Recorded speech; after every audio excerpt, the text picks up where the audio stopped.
Let's just be real. Alrighty, guys, welcome back to the B-Roll podcast, where you get to hear real stories from real people. And just honestly, like, the goal of it is just to get the transparency, like the full transparency and full truth from people living everyday life, just so that everyone who's listening right now knows that you're not going through it alone, and that there's other people out there that have gone through what you're going through or are currently walking it out. So take encouragement from their stories, and just encouragement that you're not the only one doing it. Today, I got a really, really cool guest, Pastor Crystal Sparks from One Church. First of all, thank you so much for joining. Thank you for having me. I'm so honored to be here, truly. Yeah, no, of course. Honestly, the fact that you're honored, I'm like, okay, well, I'm not really anybody, but that's what. No, you're great. You're awesome. When I shot that text out to you on Instagram, I was like, man, I really hope I can get her on here, because, like, I remember listening to you preach, like coming in to speak at internship multiple times, and just being like, what in the world, dude? Like, they need to give women the mic more often. Nice. Wow. Thank you. That means a lot to me. I don't think that's always the response. So thank you. Yeah, I can imagine. I've done a little bit of speaking, not nearly as much as like you have, or Pastor Dustin, or all these like mentors of mine, but everyone always has something to say, especially like nowadays. And it almost like doesn't even matter like the purity of your heart. Like, they just want to they just want to throw out a fact to you, and like almost like boast themselves up as like, I'm right, you're wrong, it doesn't matter what you think. And it kind of sucks. Like, it's kind of tough for a communicator nowadays, because I almost feel like our game has to level up another notch to be able to like really reach everyone and cause as minimum like damage as possible. You know what I mean? Yeah, I think for us as communicators, I feel like it's more important than ever to like stick as close to Jesus and know what things are worth. Like, I'm not called to die on every hill. And so there's a lot of things that people are like making this huge stand on right now, that to me, I'm like, I don't want it to be said of my life like, that's the girl that made a stand for masks during Corona. Like, I just don't think it's worth my life right now. It's just not worth it. But then there's other things I'm like, I will die for this. And so I feel like so many leaders right now, in attempt to try to appease the crowd of whatever this Yeah. week's argument is, they're like trying to join into the conversation. And so for me, like, I feel like I'm watching a lot of conversations and asking myself, is this one I'm supposed to be a part of or not? Is it a core foundational Mm. thing for me, or is it just something that I'm just going to sit at the table, listen to the dialogue, and not really interject my opinion? You know what I mean? So, Yeah. but yeah, So you're right. There's a lot of opinions out there. I'm like, so masks aren't your core value then? No, no, No, no. I love exactly what you said though. You were like, I'm not called to die on every hill. Like, and we have to choose, like, at the end of the day, like, which battle like I'm willing to fight. And I'll be honest, like me, like, I like to ask a lot of questions because I like to gain everyone's perspective.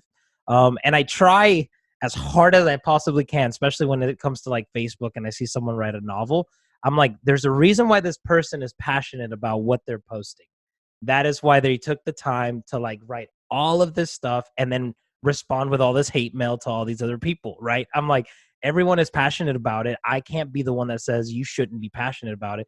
I can only be the one that hears it and is like, okay, I can kind of see exactly where this person's coming from. So then I can give empathy. But it seems like nobody wants to do that right now, or very few people are wanting to have a conversation where it's like, hey, I don't necessarily agree with this, but I want to hear where you're coming from and why you're so like gung-ho about it, right? Okay. I think we just need to have more of that. So even more than what's going on right now, as far as like cancel culture and all of this craziness, you're kind of fighting like a double battle, like, just keeping it real. being a woman and being a pastor and being a phenomenal communicator and a preacher, you know, and an Wow. advocate of like the word of God. What is it? What's been some of the biggest struggles that you could say that you faced as a woman pastor and as a woman preacher? Wow.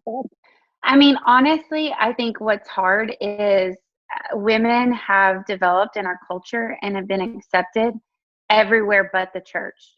Oh wow. They are allowed to hold government offices. They're allowed to lead cities. They're allowed to lead major organizations. Hmm. They're allowed, like, they're welcomed into every sphere of influence except the church. And I feel like the church is so far behind culturally. And Yeah. I actually, one of the leaders of one of the largest camps in America was having a conversation with me, and they said, "Do you think that women still don't have a place in the church in 2019?" This was last year. And I said, "Well, let me ask you a question. How many females do you have speaking at your camp this summer?" And his camp goes on for 7 weeks. And Oh you my know that he word. didn't have a single female communicator in 7 weeks? And Wow. I said, "But you have females singing, you have females doing administration, you have females, doing other things." And I said, "So to the young girl in that audience, what you're telling her without you even knowing it This is is where there's you a fit. place for you. And as long as you can fit the administration role, as long as you can sing pretty, you have a place here, but the platform's not for you." And he was like, "Whoa, I never even thought about that." And I was like, your stage reflects your values, right?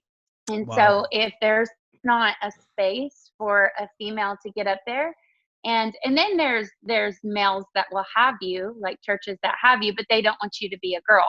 So literally, I've been told in green rooms, "Don't get up there and cry like a girl." Literally. And I'm like, last time I checked, crying isn't a female thing, Like, Yeah. it's it's an everyone thing. So, I mean, even when you are welcomed in, I straight up got told one time, Frankie, at a church, I was getting ready to go on and speak. I was in their green room, and the pastor was like, "I've never heard you preach. My wife absolutely loves you." And he's like, "I just figured I'd have you because even if you're not good, you're good to look at."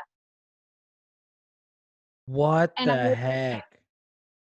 cool. And like, this is like minutes before you get up there, and you're just like, wow, like this is like literally all I am to you is an object. Like, you know what I mean? Yeah. So, yeah, it's very strange. I mean, there's people that don't love our church. Brian and I, we feel like we're called to pastor together. And so we really do share the pulpit. I preached last week, and in fact, I'm preaching again this week. And so we do carry like the load together. And some people just can't handle that, Yeah. And I'll say, you would think that the biggest resistance is men, but a lot of times the biggest resistance is females. Like, they have a hard time with Really? being led by a strong woman, Why do you think which is why do you think crazy. that is? Because I would think, especially from everything you just told me, like it's Yeah. men demeaning women, right? Yeah. Yeah. And I think for them and for women that I'm close to, they're like, honestly, the first time I came to the church and you got up there and started speaking, they're like, it was the first time for me to ever receive from a woman.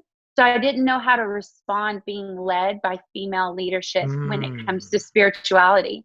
And so they Mhm. didn't know how to respond to it. And they said it was like, for some of them, it was easier for their husband than it was for them.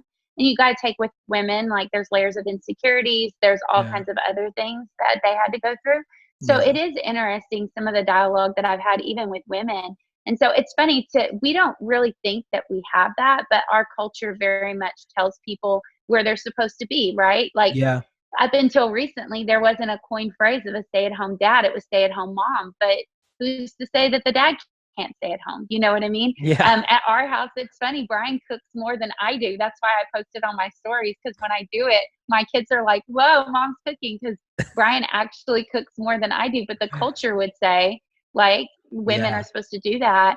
And even most like books that I've read on pastoral leadership and things like that, women I could name right now that I absolutely love have written in their books that they frown on women really going after, preaching and discipling people until their kids are graduated from high school.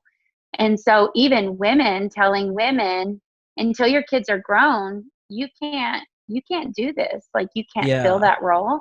So it's really crazy. So it's a strange place to be at. I think I'm just at a place in my life that I have to be obedient to what God's called me to do. And so, irregardless of, and I know that word's not a word, but the Webster's dictionary just made it a word. So we can say irregardless now.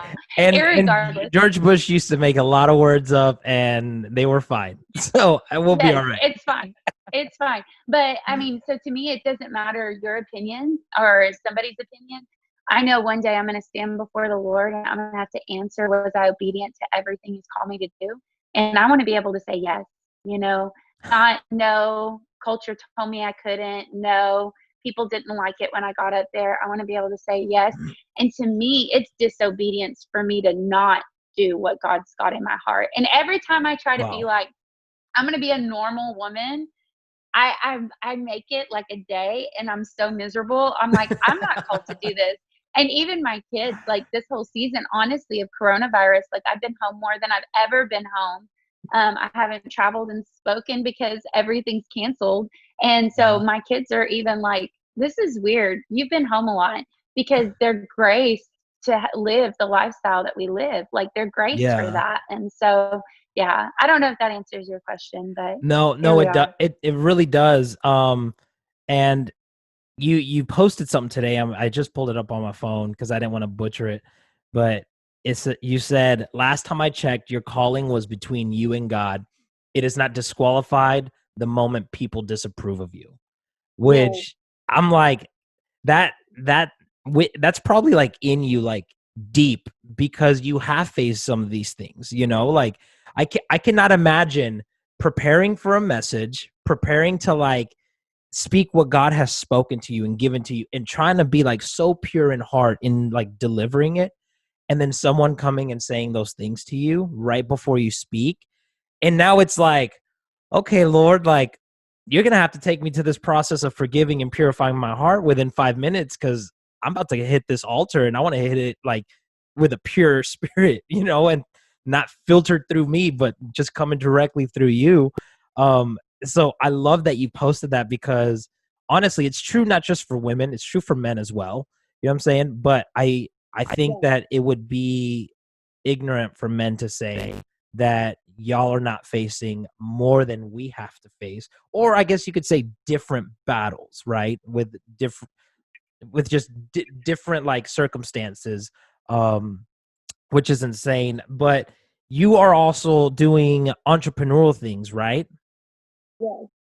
So what's a little bit of what you do? Tell me a little bit of what you do. I think it's like life coaching slash podcasting slash maybe something. I just see hashtag boss babe, hashtag boss mom all the time on your feed, and you're always You're giving like, something to whoa, people. Yeah. you're so nice.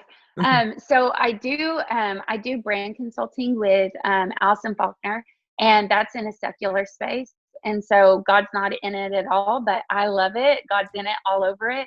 And Yeah. so I absolutely love that. And so normally before Corona, I would go and do different things with her. And so she helps people who are influencers, different corporations, just to help get clarity on their brand and who they are, what they're called to do, and get really focused on their messaging. And so I really love doing that in the secular space. And so I've helped different businesses go in, kind of like help them with their team, their structure. No Bible in it, just straight up, just business principles. And I Mhm. absolutely love that, just because it's something different. And I Yeah. love to play in that space. I love leadership. I love helping equip people. But then on the flip end, I do coaching. It's inner circle and it's monthly coaching, and then people can pay for like one-on-one consultations with me. And so just helping people like get clarity, get motivated, like put simple business like practices. But then that one is all spiritually based. So also Mm. recognizing like internal things that are holding us back. And so then I do courses. I would have one, limiting beliefs. I've got about to release one called Money Matters, and just basic principles of like being a good steward over your finances. Yeah. And so that's going to drop soon. And then my Genesis study actually releases this week. And so that's a book that I put together.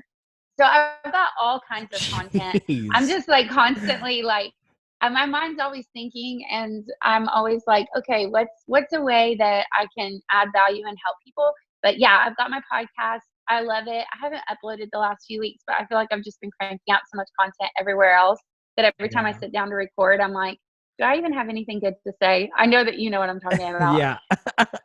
I You're know like, exactly. is there anything new to add to this conversation? I don't I think so. I know exactly what you're talking about, but what would you say? Because you got your hand in a lot of things, and that's kind of how I like to function that way. I feel like it keeps me on my toes. I feel like it keeps me motivated. Like if I just isolate and only did like one thing, I would probably go insane.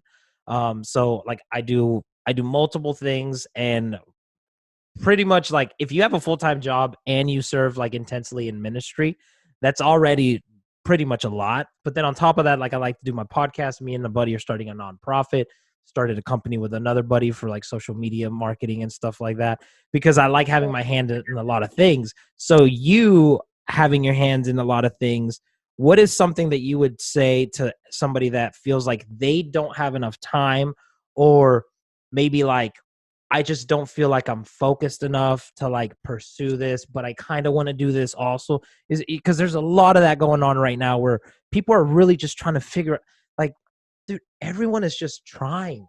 Like everyone is trying to find out like what their purpose in life is, what they want to do, what they enjoy doing. So what would you tell to those people that are like trying to pursue something, but they feel like A, they don't have enough time, or B, they don't know what to go into, or C, like I just have too many ideas.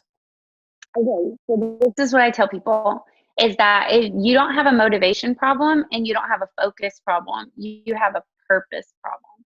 So if you'll figure out your Wow. why, Yeah. like when you get it so in love with your why that it's like a fire shut up in your bones, like you can Yeah. see it, you can feel it, you can taste it, you know why you're showing up for work, you know why you're at office till midnight this week, right? Like when Yeah. you know why, when your why is so clear, then now all of a sudden it's worth the time. So think about like for Brian and I, whenever we were crazy in love with each other, here we are, like we would be together till like 4 o'clock in the morning. And then I would go to sleep for 2 hours, go to school, like, but I didn't care because I was so crazy about him. My why was enough that it was worth sleepless nights. And when you fall in love I with love your that. calling and your purpose like that, but here's the thing, most of us never let ourselves go all in love with what we're called to do. And so I tell people, whether it's money, whether it's your business, whether it's starting a podcast, like if you're just doing it to do it, like you'll never ever stay consistent. Like you're gonna Yeah. be up one week, down the next. But when Yeah. you fall so in love with that why, like why I'm doing it. So for me, when I sit down to write content, we're in a revelation study right now that's literally gonna last me till the end of December. Like we're just picking apart Revelation. I But when love I it. sit down to write that, I can see that person sitting in their living room. They don't know where to start in their Bible. I'm so clear. I see them, and that's what makes me push through and write. That's what Yes. makes me like put 12 hours into creating a 1 hour study for that week, right? Because I can Hmm. see that person. And then for my church, or whether I'm writing my book, or whether I'm going to do whatever, like you have to get so clear on your why. And if it doesn't like light you up, if it doesn't make you kind of tear up when you tell people about it, then you Yeah. haven't gotten deep enough.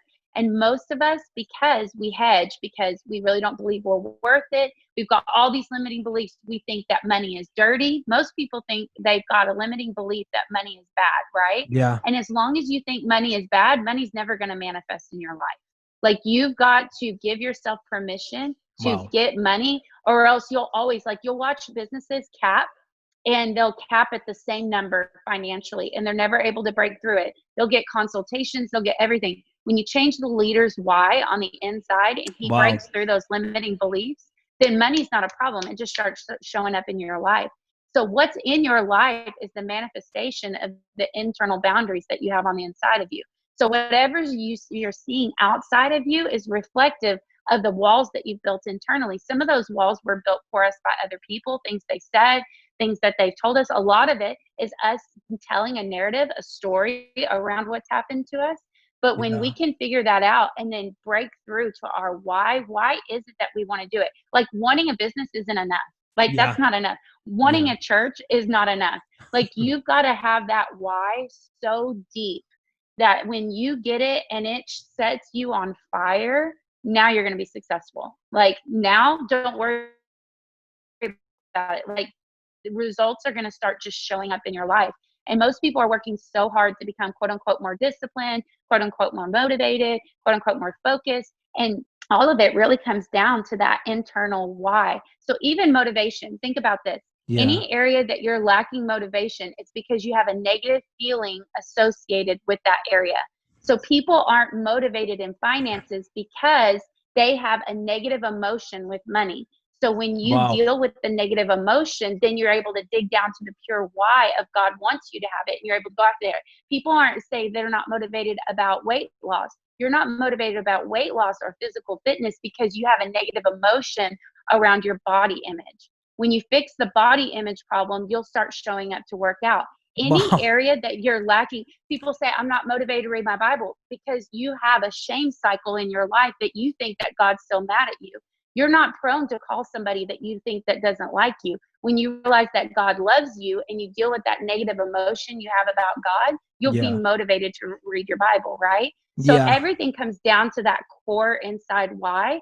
But most of us don't want to do the heavy lifting, right? We don't want to Yeah. do the hard work. So we'll listen to a podcast and it'll motivate us for a moment, but it doesn't keep us going. Yeah. Or we'll see somebody's results and it'll get us motivated for a moment, but it won't keep us going because it's got to be deep. It's got to be deep in here and something like so strong. And when it becomes to be the narrative that you're constantly telling yourself, that positive narrative, now all Yeah. of a sudden change starts happening, growth starts happening. People just start showing up in your life.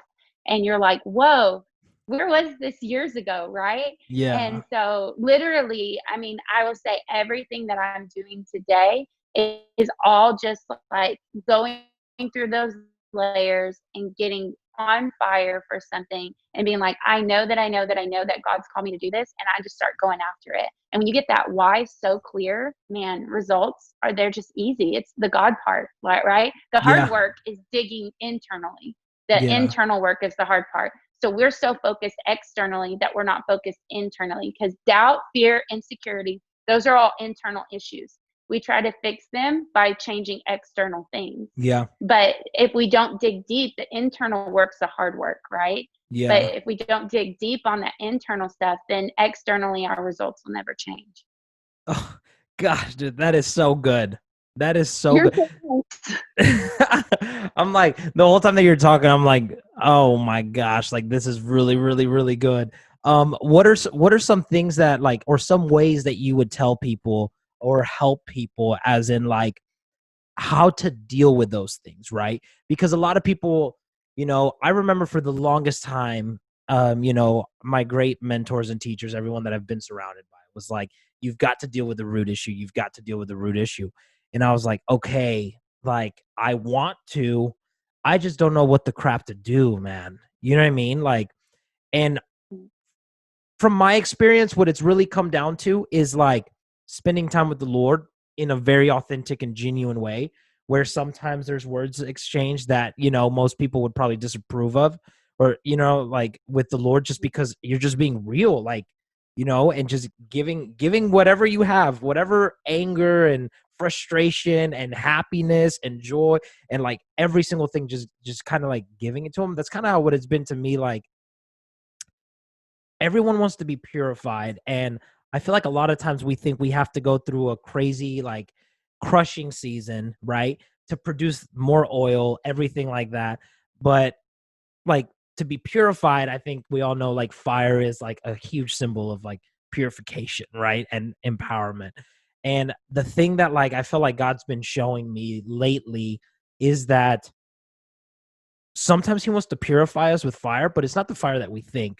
It's actually like the Bible says that his eyes were like eyes of fire, right? Mhm, And I felt like God was just saying, if you would just look at me, like mhm, if you would just look at me in the eyes, the fire in my eyes will begin to purify your heart, instead of taking you through oh, you feel like you have to be broken down, you feel like you have to be destroyed, you feel like there is those things, right? There's definitely crushing seasons, but I think there's also purifying seasons where it's like an intimate and loving place with the Lord that really like starts restoring those areas in your life and bring, because to me, if I'm being honest, like the crushing and all that stuff, all it does is it makes me want to perform better. That's just how I'm wired, right? If back when I was fighting, if I took a hit, guess what? I took it up a notch and I was like, I'm gonna hit you harder. If I'm working out, it's the same thing. If it starts hurting, I'm like, I gotta push a little bit more. And all of those things, they typically, the way that my mind's wired, they trigger and I'm doing this, not God is doing this. So he's almost had to take me on this journey of like, hey, exactly what you just said. You can try and fix all this outside stuff and you're going to do better for a little bit, but it's not until you just have pure intimacy with me that I will begin to do the work, you know? So that's kind of my experience with those things. What would you tell someone that's like, how do I deal with this root issue? Because I'm tired of living in poverty, whether that be financially, whether that be emotionally, whether that be relationally, like any of those things. That's good. First of all, I love that you said that, because I think most people think that something bad has to happen for God to purify them.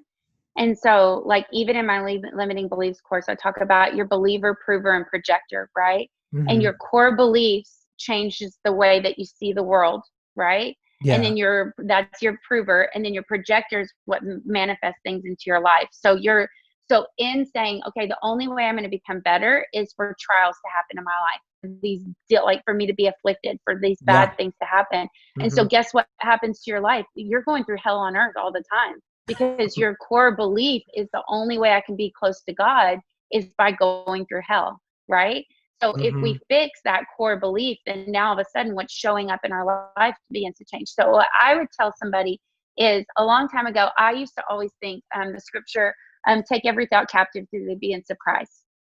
Well, I thought every thought that didn't line up with what God said, you rebuke it in Jesus' name. I'm not going to rebuke. I'm not going to think that way. I'm not going to do that. And you rebuke it and you move on, right? That's what I always thought. But actually, take every thought captive. You think about that word, captive. Well, whenever there's war, they have somebody come in on enemy territory. They're going to capture them. And the first thing they're going to do is they're going to begin to question them.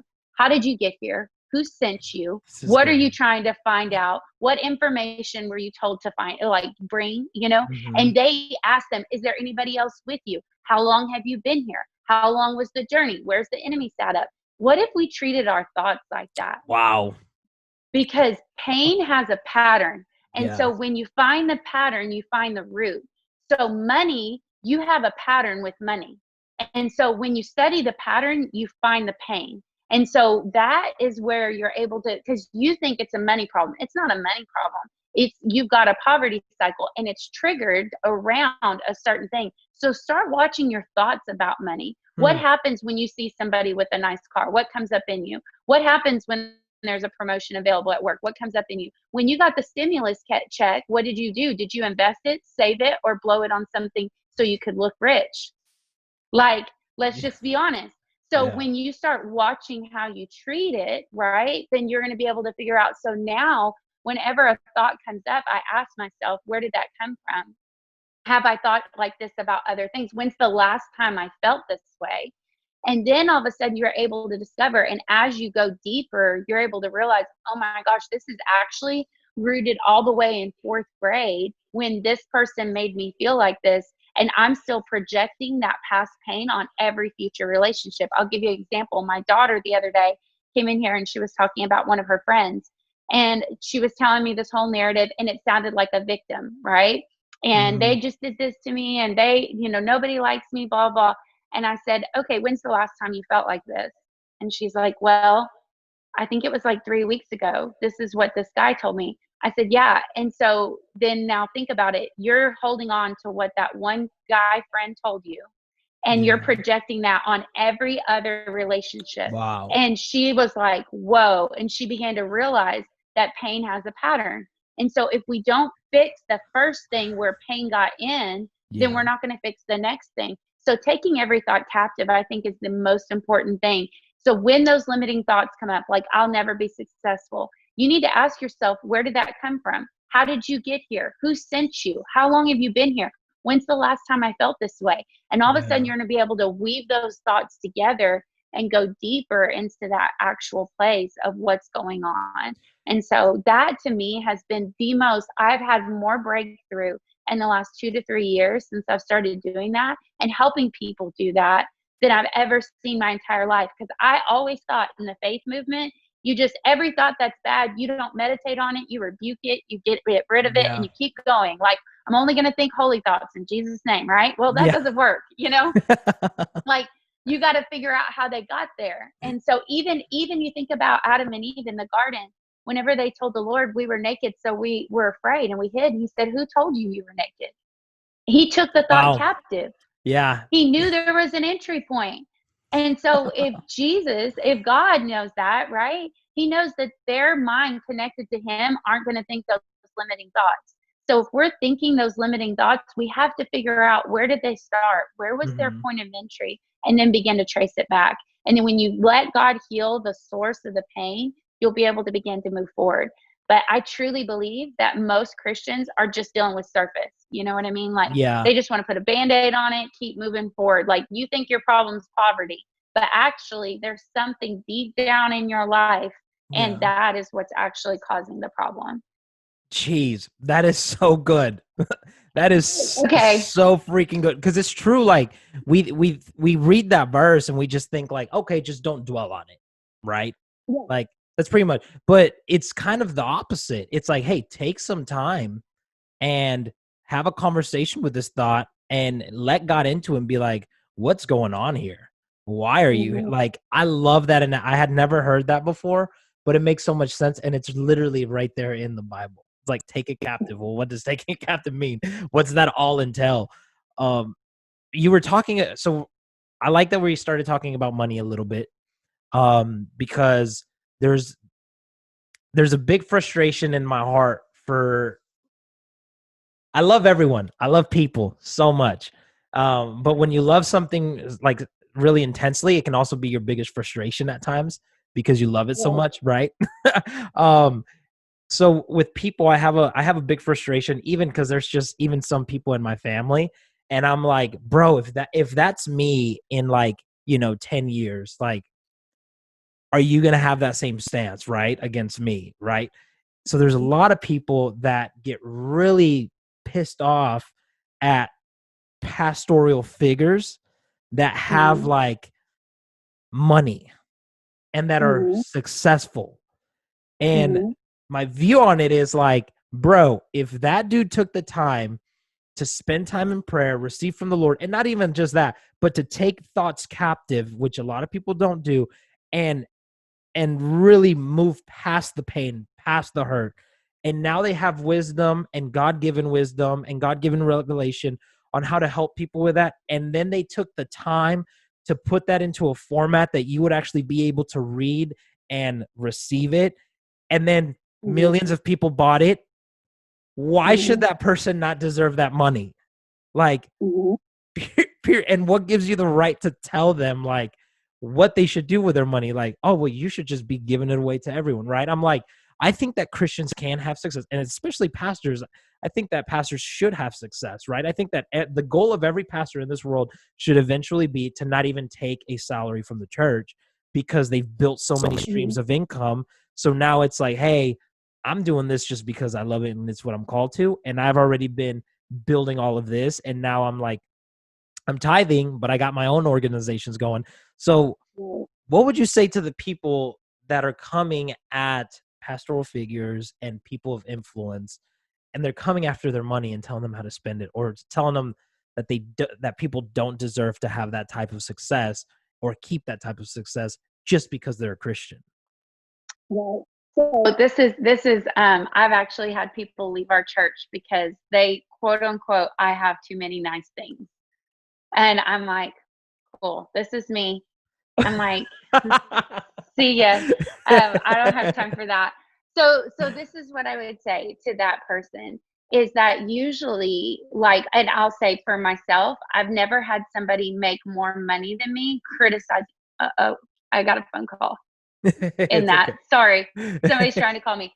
Okay. So I've never had somebody making more money than me criticize the amount of money I'm making. Yeah. Meaning it's always somebody making less money. So what it Mm, is, it's crabs in a barrel, right? And so they don't want to deal with their own issues about money. And so they want to come after other people. And so mm, they're projecting, right? yeah. So their core belief is that money is bad. So anybody who has money is now their enemy, which is like totally dumb, right? Because me not having money isn't going to make you have more money, right? Yeah. So if I surrender all my money, it's not going to fix your problem. Second thing is that's the older brother complex. Think about the prodigal son. The Yeah. older brother got jealous because the younger brother had the stuff, right? And you know what the father said? Everything I have is here. All you had to do was ask for it. So my thing is, this is what I told, okay, so my first Louis Vuitton purse, my first designer purse, I prayed for. Brian was at the fire department at the time. We made very little money. I was a stay-at-home mom. And I decided, you know what, God, like, I'm going to pray for this. So I literally prayed, and God supernaturally brought the income in for us, which was just such a miracle, like just a blessing, like people just unexpectedly giving it to us, like down, Frankie, to the point where the amount of money the purse cost, I still had enough money to buy Starbucks and pay for my gas to Wow. go to the mall to get it that day. I mean, just like total God Wow. provision, right? And so, yeah, isn't that crazy? But these people got mad. And so, and I said this, if my purse reflects my prayer life and your purse reflects your prayer life, that's on you. That's not on Wow, me. dude. So the older brother could have had everything that the younger brother had. The only Mhm. thing limiting him was his prayer life. So if you want it, ask God for it. Yeah. And so my thing is, here's the thing, is that I do give, Brian and I give over 20% of our income away every single year. And so here's the thing, is if I make 100,000, that means over $20,000 is going to go to the kingdom. If I make 200,000, that means over 40,000 is going to go to the kingdom. God always blesses good stewards because he knows that whatever he brings to them, it's going to be a conduit of blessing to other people. So maybe God's not blessing Wow. you because you're not giving. And most of the time, the people that have that mindset aren't tithing. Yeah. So I always tell them, I'll trade you giving statement for giving statement. I promise you, I give more than you do. And I'm not talking about dollar amount. I'm talking about percentage. Because Yeah. people who are critical about money, instead of dealing their own tithing, right, they project on you. But the truth is, they're being disobedient to the Lord. So it's really more about their obedience to God than it is about you. Yeah. So it's usually, I've realized, like your attitude around a thing, right? Like you're Mhm. avoiding it. And so the way, instead of you dealing with your own issue, you're trying to change it externally. Well, if pastors didn't make so much money, I would give. No, you wouldn't, because guess what? You have no problem buying Coca-Cola. You have no Yeah. problem going to Walmart. And let's just be honest. And I'll say there are some pastors that do abuse it. I'm not for pastors making a six-figure salary and they pay their employees nothing. I know of pastors that do that. They keep their staff poor while they're, driving a Porsche and a Bentley and everything else. I don't agree with that. No. I think that I don't think that that's right either. I think that's abuse of your people. And but I think that they'll have to answer the Lord for that. And so I always tell people they're going to be accountable to God for how they spend their money. You're not going to stand before the judgment seat of Christ for a pastor, how he spent his money. You are going to be accountable for you. So are you tithing? Are you being generous?